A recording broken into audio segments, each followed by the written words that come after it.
মৌমিতার খাদ্যবিতানে আপনাদের সবাইকে স্বাগত জানিয়ে শুরু করছি আজকের রেসিপি ছোলার ডাল। দেখুন আমি অনুষ্ঠান বাড়ির মতন ছোলার ডালটা করেছি এবং সম্পূর্ণ নিরামিষভাবে। ছোলার ডালের উপকারিতা আমরা সবাই জানি, তাই আজকে সম্পূর্ণ নিরামিষভাবে ছোলার ডাল করব। দেখুন এই ছোলার ডালটি করার জন্য আমি এখানে দুটো ছোট আলু ডুমো করে কেটেছি, একটা কাঁচা লঙ্কা কুচি করে নিয়েছি, 1 টেবিল চামচ আদা গ্রেট করে নিয়েছি, একটা ছোট টমেটো নিয়েছি কুচি করে, আর 1 বাটি ডাল নিয়েছি আমার যতটুক লাগবে।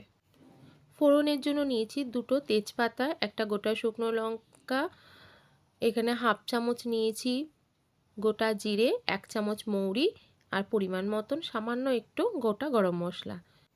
যেহেতু ডালটা প্রেশার কুকারে করব, তাই একটা প্রেশার কুকার ভালো করে গরম করে তাতে 2 চামচ সর্ষের তেল দিয়েছি। তেলটা গরম হওয়ার পরে এবার আমি একে একে সমস্ত ফোড়নগুলো এতে দিয়ে দেব। ভালো করে একটু নাড়াচাড়া করে নেব। এখানে গোটা গরম মশলা আমি হাফ ইঞ্চি দারচিনি নিয়েছি, দুটো ছোট এলাচ আর 3টে লবঙ্গ নিয়েছি। ভালো করে নাড়াচাড়া করে নিয়ে যখন ফোড়ন থেকে সুন্দর একটা গন্ধ বেরোবে, তখন কেটে রাখা আলুটা আমি তাতে দিয়ে দেব। এবার ভালো করে আলুটা আমি তেলের সাথে একটু ভাজা মতন করে নেব। 2 মিনিট মতন একটু নেড়ে চেড়ে নিচ্ছি। দিয়ে সমস্ত উপকরণগুলো এবার আমি আস্তে আস্তে মেশাবো।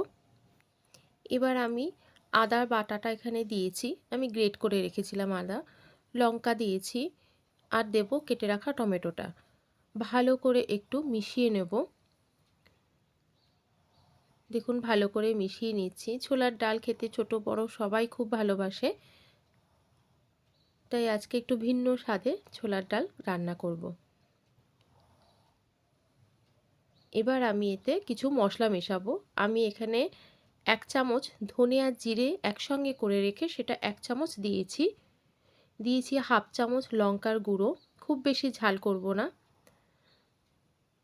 পরিমাণ মতন লবণ দেব।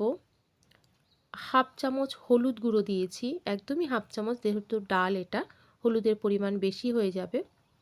পরিমাণ মতন লবণ আমি এখানে দিয়ে দিচ্ছি, যদি লাগে তাহলে পরে আবার দেব। দেখুন লবণটা আমি 3 বারে দিচ্ছি। আপনারাও চেষ্টা করবেন আপনাদের যতটুক লবণ লাগবে 3 বারে দেওয়ার, এতে রান্নার স্বাদ খুব ভালো হয়। দেখুন ভালো করে আমি মশলাটাকে কষিয়ে নেব। মশলাটা একদম কষে এসেছে, তেল ছেড়েছে। এবার আমি ডালটা এতে দিয়ে দেবো, দিয়ে ডালের সাথে মশলাটা ভালোভাবে কষিয়ে নেব। দেখুন ডালটা একটু ভাজা করে নেব।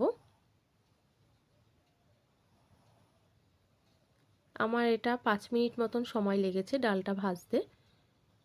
খুব সুন্দর একটা গন্ধ বেরোবে, তখন আমি এতে গরম জল ব্যবহার করব। আমি এই সময় একটু কাশ্মীরি লঙ্কার গুঁড়ো দিয়েছি, যাতে রঙটা একটু লালচে হয়, খুব সুন্দর একটা রং হয় এবং খেতেও খুব ভালো লাগে। দেখুন খুব সুন্দর ভাজা ভাজা হয়ে আসছে। আমার অন্যান্য আরও রেসিপি মৌমিতার খাদ্যবিতান চ্যানেলের মধ্যে সব আপলোড করা রয়েছে, আপনারা দেখে নেবেন এবং রেসিপিগুলো কেমন হয়েছে অবশ্যই কমেন্টে জানাবেন। দেখুন এবার আমি এখানে 7 থেকে 8টা সিটি দেব।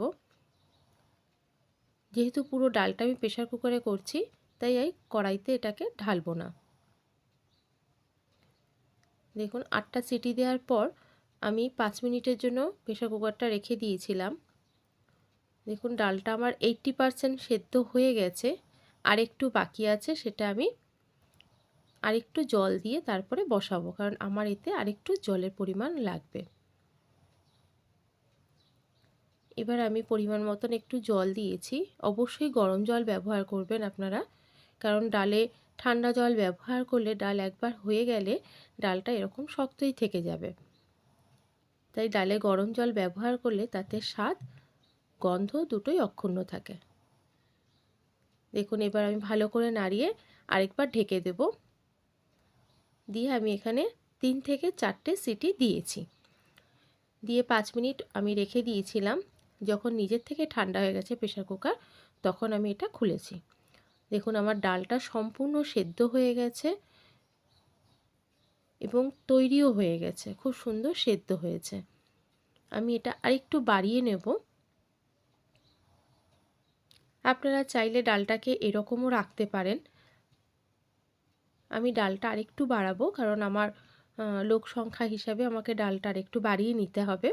আপনারা যদি চান ডালটাকে এভাবেও রেখে পরিবেশন করতে পারেন। দেখুন ডালটা আমার তৈরি হয়ে গেছিলো।